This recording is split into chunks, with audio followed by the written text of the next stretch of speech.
Yeah, children, now we move on to small intestine. The small intestine is the extension of the duodenum, and here you can see it's the largest part of our digestive system. So many loops you can see. And as I said in my previous lecture, that in herbivorous, this is the largest part. Now, most chemical digestion of the body is happening in this area of small intestine.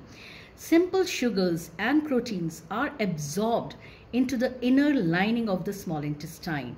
To increase the surface area for the absorption of digested food, the lining of this small intestine is split into this finger-like projection. You can see here the finger-like projection. These finger-like projections are called villi, and they have got a rich supply of the blood vessels. You can see here both arteries in the red color and blue color veins.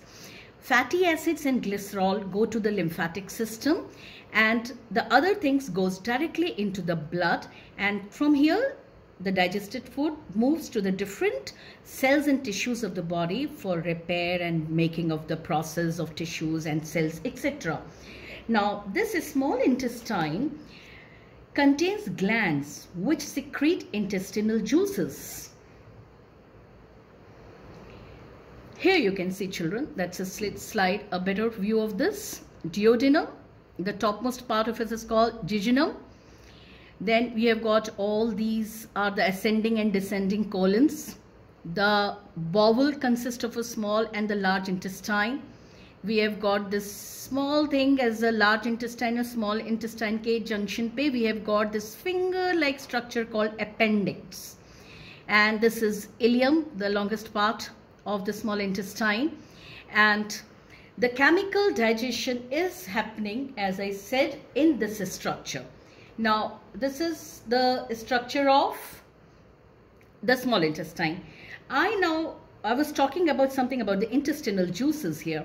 Now, what is the function of the intestinal juices here? It finally converts the proteins into amino acids and the carbohydrates into glucose, and the fat is converted into fatty acids and glycerol. The digested food is then absorbed by the villi, and then finally through this villi it moves to the different cells for its utilization. I now move on to the structure of large intestine. Here you can see the large intestine. The colon consists of three parts: ascending, transverse and descending. So ascending, you can see this one, transverse is this, and then descending colon.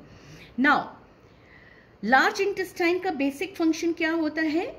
Total food का absorption small intestine में हो जाता है. जो बाकी बचा हुआ है unabsorbed food, it goes into the large intestine. Here you have got the water is extra water which is present is absorbed by these colons, and the remaining food which is not the need of the body, which is now a excreta or you can say feces, is then removed through this structure is anus, temporarily stored in the rectum. Rectum has got the muscles in it which can hold the feces for a period of time, and when a person goes to washroom, the muscles relax, and finally the fecal material is out through this structure as anus. So this is the complete, once again, the summary chart of your all the organs and their function. And finally, I can recapitulate everything right from mouth till the anus. Once again, a quick revision we'll take. This is a small chart showing the function of organs. Now, mouth to begin with. Foot, for those children who have just taken time to open it late, let me be very clear that we begin the digestion in human beings right from mouth. Mouth is an organ where food is mechanically digested by cutting, chewing and grinding of the teeth. Saliva is added here, and salivary amylase is the enzyme which is present here which break the starch into simple sugars. We then move on to the next part, which is the esophagus. It is the longest tube which connects mouth to the stomach. The rhythmic alternate contraction and relaxation of the walls of the esophagus is called as peristalsis. The movement is called as peristalsis, which helps to push the bolus or the ball of food from the mouth into the stomach. The function of stomach. Stomach is a sac, a muscular sac I can say, which is squeeze the food and make it into semi-liquid. The gastric juices contain the protein digestive enzyme as pepsin here, which works best in the acidic medium, and the acidic medium is due to the secretion of hydrochloric acid from the gastric glands, and an optimum pH of 1 to 2.5 is here, and the acid helps to kill down the bacteria and microbes. Then we move on to duodenum. This is the first part of the small intestine. It receives pancreatic juice from pancreas, which have got proteases, which acts on proteins. We have got lipases here, that is which acts on fat and turned into fatty acids and glycerol, and we have got amylase which work on starches. The juice also contains sodium hydrogen carbonate, which neutralize acid from the stomach and make it alkaline in nature. Then we have got pancreas. Pancreas have got pancreatic juice, which empties into the duodenum, and also it has got two hormones which are insulin and glucagon, and the function of both these hormones is to regulate the sugar in the body.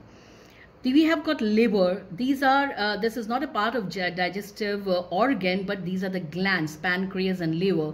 Liver makes bile, which is stored in gallbladder, and bile contains salts which help in the emulsification of fats, that is breaking the bigger globules of fat into the smaller ones, so that the lipase enzyme can work on it. The lipase enzymes can't work on a bigger structure, so they have got to be broken into the smaller, so that efficient functioning of the enzyme can take place.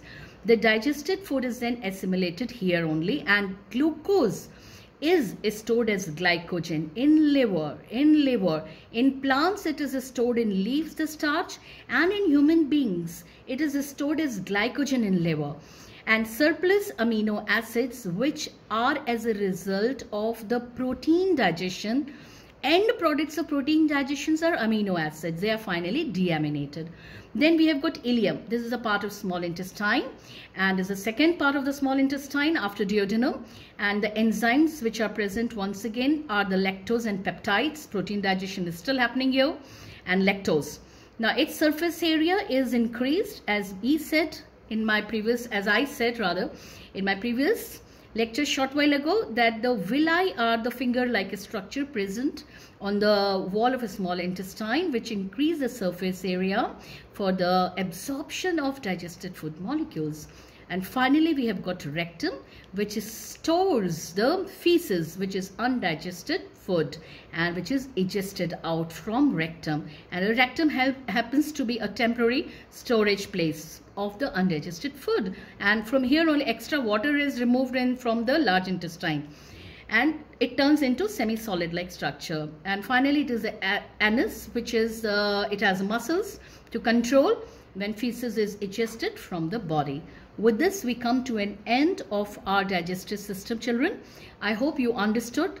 I will be also flashing you the PowerPoint presentation so that you can see it very clearly, and accordingly you can match with your notes.